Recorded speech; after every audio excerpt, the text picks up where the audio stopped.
Good afternoon, students. This is Mrs. Derby with Grace Bible College, Gen 123 College Writing and Research.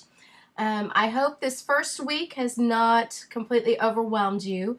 I think sometimes we forget that we're taking a fast track course and we're doing a whole semester's worth of writing in just 5 short weeks, and it can seem a bit overwhelming, but by the end of it, you will be so thankful that 1, you've completed the course, 2, that you have been successful with the course, and 3, you'll be able to see the difference in your writing. So hang in there, even though it's tough with family and church and schedules. Hang in there. You can do it. We are now into week 2, and there are only 5 weeks, and so again, it will be over well before you realize, oh wow, we're already at the last of the week. So just hang in there, and remember, you are completing a whole semester just in 5 short weeks. So I'm praying for you. I know it's hard with families and responsibilities to find the time, but I am praying for you that God will give you the dedication and the wisdom to find the right time and follow the right schedule so that you can be successful for Him and for your family and your career. All right, as far as week 1 is concerned, I want to make a couple of notes. I've just graded a few assignments that have been posted, and this is Sunday afternoon, and so obviously your assignments aren't due till tomorrow, Monday night by midnight. But so far, what I have seen on the postings on the discussion board and what has been submitted for a grade is just that you need to remember that your journals do need to be at least a half a page in length up to a full page, but every single entry needs to be at least a half a page. And so each week, depending upon the week, it'll vary. Some weeks you'll have 5 journals, some weeks you'll have 4 journals. And so just make sure each entry is titled and that you have at least a half a page for each entry. Notes, as far as APA is concerned, be sure that whether you're discussing on the discussion board and citing a news article or a news report or a book, that you are citing it using APA citation at the bottom. Just like you would on a reference page on a research paper, you need to do the same on your discussion board. So make sure that you have looked up what is APA, the needed information for APA, and make sure everything is cited using APA, because if you get it down in this course, it's going to make it really easy for all of your other courses because you'll be using APA throughout your career at Grace. Make sure on your assignments that everything has an APA cover page. At the top, it should say running head, colon, and then your title. It should not be the name of our course. It should be whatever it is. So it should say either running head, colon, week 1 journals, running head, colon, research paper justification. So make sure that you're doing that as well. Okay, I think that's all for specific notes right now for week 1. For week 2, starting with our devotion, it's so important for all of us to keep a record for ourselves, for our family, for our children of what life is like and important events, milestones, those building blocks, especially in our Christian walk. And so our devotion talks about from Luke, how that he gave his own perspective, his own version of what was happening in Jesus's time, his own account. Not that his account was right or wrong, but that was right. But that he had that right to give his own account, just like we all have our right, a freedom to express our opinions. And it's so important for us to learn how to understand each other, and whether we agree or we disagree, to understand we all have different opinions or different types or ways to express ourselves. And so this week it's real important that we remember that when we're reading and we're discussing with our classmates, that we are respectful and we understand everyone has that ability to write the way that they want to write or to express themselves the way that they want to express themselves. whether we personally agree with it or disagree with it, we all have our own ways of doing things. And so just keep that in mind throughout the week that, again, whether we agree or disagree with someone on a discussion post or on a devotion or even on their papers, that we can disagree with them, but we need to be respectful in all that we do. So, little side note there. All right. This week we have several things that you are going to do. You're going to read a beautiful piece over memories. Keep an open mind. A lot of the writers that we're reading aren't necessarily Christians, and you're going to see that this week and next week. And so just keep that in mind, and you may agree with them, and then you may disagree with them, and that's okay. I'm not saying that you have to do one way or the other, but just make sure that you can justify whether you disagree with how you disagree or why you disagree with them, if that is your case. But just read everything with an open mind, and make sure you answer the questions completely, and that you are doing exactly as the assignment is asking, that we think about the importance of details and feelings and emotions, that we think about how everyone else, even though we may in our select group believe one way or act in one way, not everyone else does. And so, not saying that they're right or they're wrong, but that we need to accept each other in the sense of being respectful towards each other. Because I think if we're so angry, if that makes any sense, or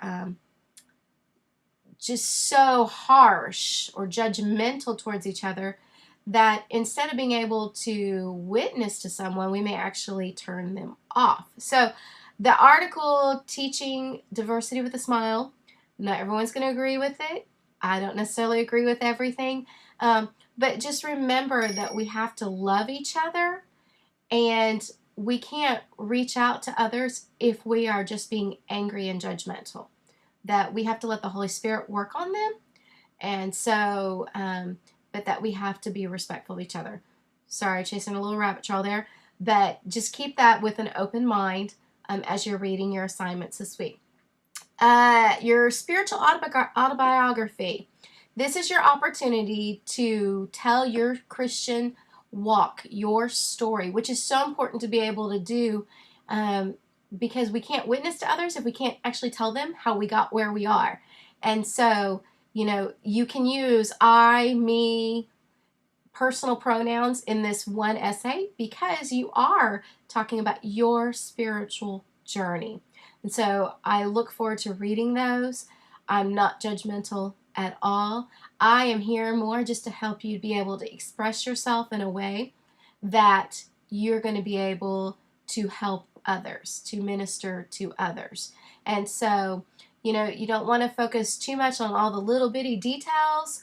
You might need to shorten your story a little bit, but then at the same time, you want to make sure that you give enough information in your story that your audience will believe it, that your audience will be able to see and feel what you were going through, and in the end, see how you have grown through that journey and why it's so important for all of us to have a spiritual journey. You last week, or for week 1, you posted your observation essay, and so this week you are going to get on someone's observation essay, and you are going to edit it. And hopefully you know how to do this, but I'm going to run through it real quick. That when you are editing people's papers, it does not mean just simply write them a note, good job, watch your spelling. Instead, what you actually need to do is open it in Microsoft Word. You can open it, go to Edit, underneath Edit, go to Insert Comment, and then you can actually underline or highlight the exact problem. So if you see that they use the wrong word, like for, F-O-U-R, instead of for, F-O-R, you can put the cursor on F-O-U-R, go to Edit, Insert Comment, and you will get a line that you can actually type out a comment, use the wrong word. And so you need to do that. You don't have to correct every single mistake, but if you see that there are areas that they really need to work on, like giving more details, or, making sure that they have written in complete sentences, lengthening their papers, or maybe even organization. This is the opportunity to be able to help each other without generic notes, but actually giving specifics. Not that you're rewriting their paper by any means, but giving them comments that will help them to fix their paper and do a better job, and things that they can keep in mind to do on the next paper. Saying that, you are doing that for each other, and you're going to, after you do it, you're going to save it, rename it, save it, repost that to their discussion board so that they can look at it, because a week from Monday, the final draft is due. And so it's going to give them some specific notes on what they need to look at correcting, and then post that. And you're going to do the same. You're going to look at what everyone has posted on yours, and you're going to give us a final draft. I love the fact that you have an opportunity for a final draft, that I'm not going to give you a full-on grade. You earn points, but your full grade doesn't come until the final draft, that you get an opportunity for others to see what you've done and give you suggestions so that you can grow in your writing, and it's not just a one-time shot which might end up in a good or a bad grade. So take advantage of those notes, but at the same time be specific to your counterparts and help them out as well. All right, and then you have a response essay that you're going to write this week. I cannot emphasize enough, we're going into week 2 of 5.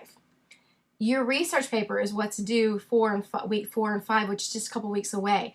So in these different essays, when at all possible, tie it into your research. You guys have some very interesting topics that have been decided upon. And so go ahead and find a news article, find a book that you can read and write this response essay about. So you take care of this grade, but at the same time it ties into your research so that you can bring this into your final essay. Not that this is going to be your research paper, but this information that you're reading on is information that you can use as sources for your research paper. I hope that makes sense. So as much as possible, tie everything that you can into that research paper so that when we get to week 4, you're not just completely overwhelmed, because now you have 1 week to write a whole research paper, whereas you've been taking all these baby steps that will help you along. Okay, I promised last week I would try to make these as short as possible, and so I do hope you find these videos helpful. And if you have any questions at all, please feel free to email me. I've gotten some emails this week, and I want to be able to answer your emails as quickly as possible and help you out as quickly as possible. So feel free to email me. I know this week I've got some things that I have to do away from the house during the daytime, and so if you email me and I'm gone and I don't have my phone on, or not my phone, but I haven't been checking my email because I'm busy, feel free to text me. Identify who you are in your text. But feel free to text me, because almost every place I am, I can answer a text. May not be able to answer a phone call, but I can answer a text. So let me help you as much as possible. And don't hesitate to ask a question, because it may be something that I haven't thought about.